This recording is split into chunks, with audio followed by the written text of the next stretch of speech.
because some of us were going down there, and he came by and spoke to us.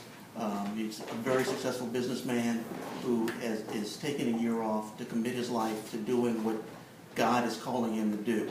And at this point, I think we all know where God is calling him. But David, I'd like you to start, not talking about that stuff, but starting with your life story and how you got to where you are today. All right. I'll probably now, because I'm a little more comfortable. Yesterday was like walking into a room of strangers. So today is a little bit different. I feel a little bit more relaxed. I had time, like you guys, probably to pray and say, okay, God, really help me today to speak your words. So in doing that, I'll start.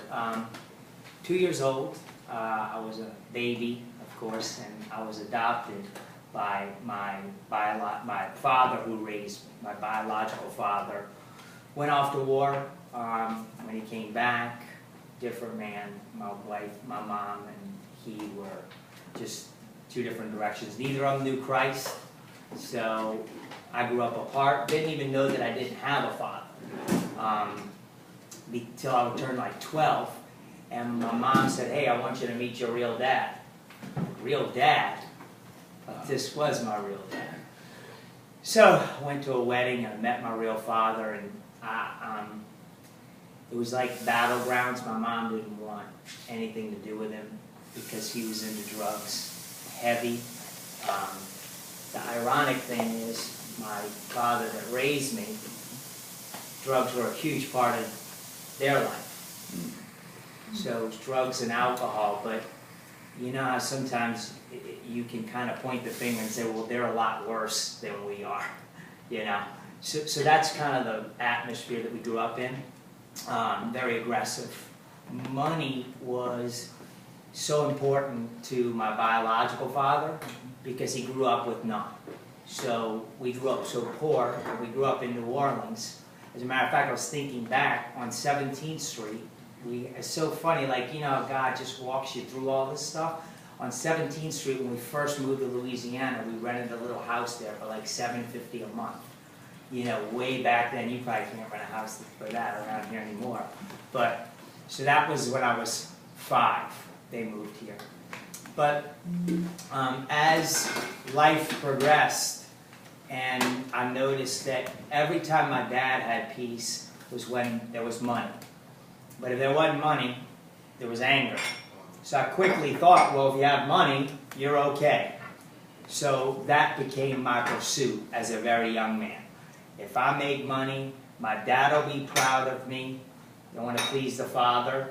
And he'll think that I'm successful. I was constantly demeaned as a child, you know, made to feel like I wouldn't succeed. I was made to feel stupid and just all those things. And then, of course, you become a man and you're going to prove them all wrong, you know. So I'm going to show you. So I spoke some things, you know, I'll never be like that. And honestly, I turned into that, you know. And again, I love my father. Like the Bible says, honor your father and mother so that it may go well with you. I totally get that. And that's not, this isn't a judgment against them. This is them not knowing how to raise a kid at all, because my dad was left when he was 12. So he didn't know any better. He did what he... So we have since had restoration there. But I met my father the second time, my biological father, when I graduated from high school, because nobody on his side of the family had ever graduated high school. So again, I'm going to show him, you know, the success. So I invited him to high school graduation. Well, kind of over graduation, it was like drinking, and I was introduced to cocaine for my first time by my high school biological father. So, Graduation present. yeah, kind of like, you know, and again, I don't judge, again, it was just a lifestyle. He was in the automotive industry, and that was so prevalent. So, I saw what the world said that I should have. Money. Everybody in my family did drugs, so I can do it as long as I can get to work on time, which I could always function as in my habits. That was actually the grace of God that I could do that, because I saw so many people get so far.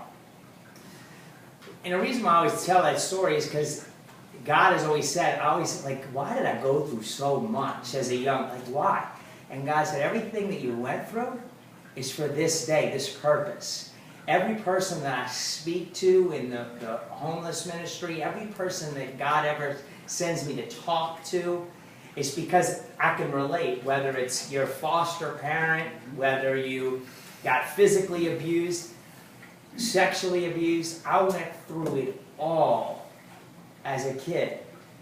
But with God, helped me to overcome every single bit of it, and I know that it's made me bold and strong because of it.